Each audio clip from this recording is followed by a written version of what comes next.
Hey YouTube, Venom351 here, back to do a review video on what's been going on with E3 so far. If any of you have seen my previous videos, I did one right before E3 started with some questions and speculations as far as what we were going to see at E3 and hopefully what we would find out at E3. Well, we're halfway through now. It's Wednesday, so we have seen the PS4 and we have pricing for both. And I have a lot that I want to cover, so I'm going to get right to it and try and squeeze everything in because I don't want this to run for too long. One thing that I did want to point on real quick was that I'm really glad for Microsoft and Sony for showing support for the current systems that are the current gen systems, the PS3 and the 360. The 360 is getting a new redesign, which is great for you Xbox guys, and the PS3 is getting some really great games coming out this year. The Last of Us comes out this week, and Gran Turismo 6 will be a PS3 game. So neither company is abandoning support for each system, so that's great. Moving on to what we all wanted to know about as far as the PS4 and the Xbox One. We finally got to see the PS4. I've seen mixed reviews on it so far. In my opinion, I think it looks really good. I think they did a good design with it. It will flow good with other electronics in your entertainment center. It's not too over the top. It's not too bland and boring. I think it's a good mix of both. Uh, it's the PS3 was I want to say more of like a rounded system. It had the dome-shaped top.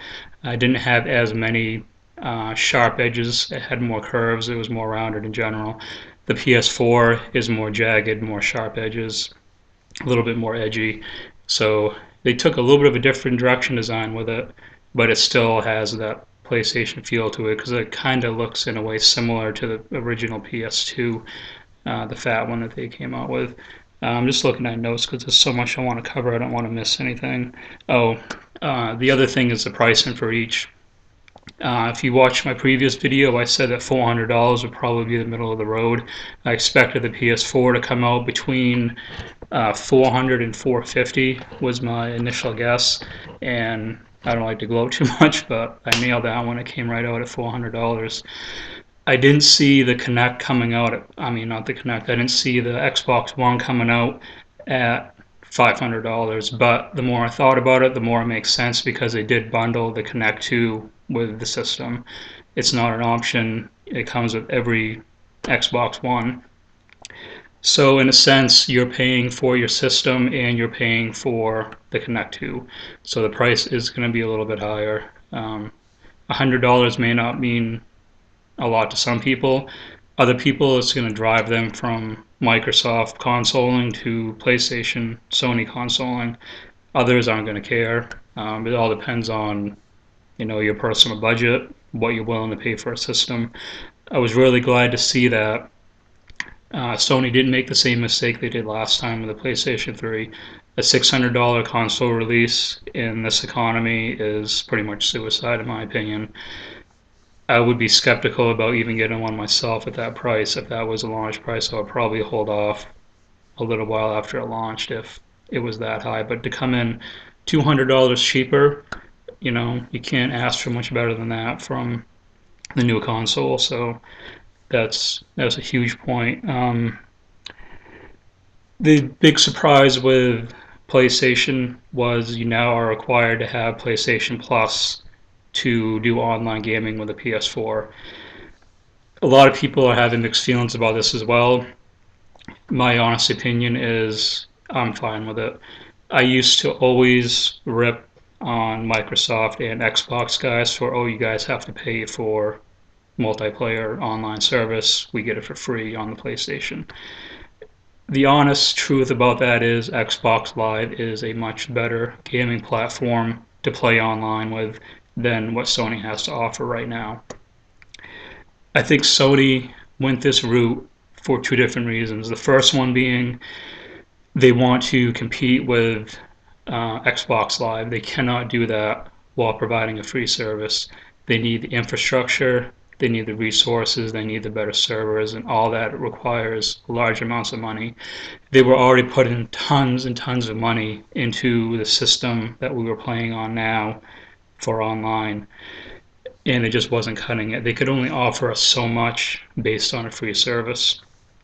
The other point is that PSN was hacked not too long ago. Any of you gamers out there on either side know that this happened. It was a PR nightmare for Sony, and they do not want to see that happen again.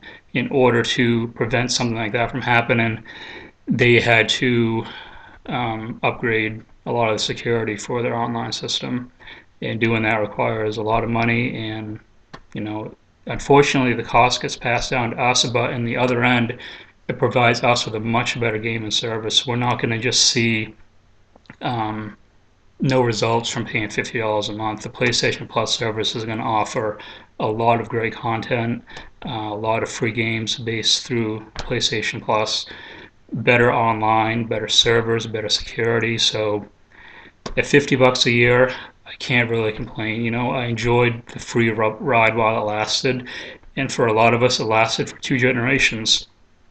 It's all good things do come to an end at some point.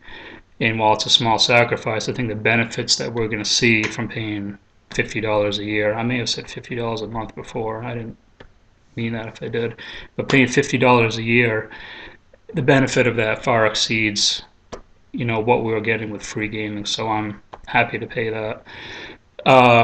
On the other side with Sony, another big announcement was no DRM, no required connection online to play offline games, no mandatory 24-hour check-in, able to play used games, borrow games, Redbox, GameFly.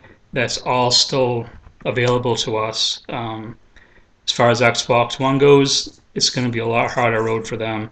They do have a game sharing system they put together, something to do with someone that's on your friends list for more than 30 days can borrow a game, but you can only lend that game once. Trading in a game will have to be through authorized Microsoft dealers only, which I assume will probably be like GameStop, where you go in, you trade the game in, they'll scrub the game from the Microsoft servers, the game will now be shown as being traded in and not owned, and then someone else will buy it and that game will belong to them for the time being. So that's one big huge advantage that Sony came out from this conference, as well as they announced no DRM, no restrictions.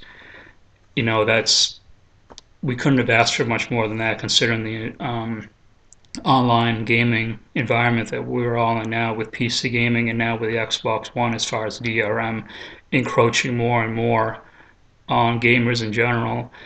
I think a lot of us took a stand, and I think Sony did the right choice by not doing this, and hopefully this continues beyond just the PS4 and hold off DRM and mandatory check-ins and restrictions for as long as we can. Hopefully the industry will start to turn away from that. Another point, one thing we did not know about the PS4 was its hard drive size. I think for 2 reasons. One, they wanted to hold off on that to see what the Xbox One was going to offer. We found out last month and on the 21st, when they did their Xbox One reveal, that it was a 500 gigabyte hard drive. So I think Sony was kind of holding off because they're not looking to beat the Xbox One as far as the hard drive size. They just want to be comparable with it and competitive, and having the same hard drive size in there doesn't give an advantage to the Xbox over the PS4. I think Sony went into this next generation wanting an edge in every aspect that they could get over the Xbox One, whether it was single player gaming, online gaming, or if it was through the hard drive size. So I think they wanted to cover all their bases, so they were holding off on exactly what the hard drive size was going to be until they knew for sure, in case they had to make any last minute changes. As far as wrapping this up, I just want to hear your guys' thoughts about the E3 conference in general. What games are you excited to see? What did the Sony conference do for you? What did the Microsoft conference do for you? How do you feel about both systems? Are you more inclined to get a PS4 now than you were before? Are you less inclined to get one? Are you still sticking with the Xbox One, or are you going to PS4? I would love to hear what you guys have to say about that and what you think about anything that I spoke about during the video. Just looking at my notes real quick to make sure I didn't miss anything. That's pretty much it. Also, the price point. Does a $100 price point more for the Xbox One affect your decision on buying it as compared to the PS4? I know that's some things I'd love to hear back from you guys as far as feedback. Um, as far as upcoming videos, Man of Steel movie opens this Friday. I'll be able to see it either Sunday night or Monday, so I'm going to do a review on that as well as soon as I see it, if any of you guys are interested in seeing that. Also, real quick, I have a Sony Elite gaming headset. I got this for Christmas. I'm going to do a review on this as well. I'll probably do that either later today or tomorrow. So if any of you are looking for a good online gaming headset, I have a lot of great things to say about that. Oh, real quick, the PS4 does come bundled with a headset, which is really good. It's really going to help push the online aspect of it, but it's probably not going to be anything that's stellar or great. So if you're looking for a good online gaming headset, I have this one that I will talk about in another video, and I also have had other headsets to that compare to as well.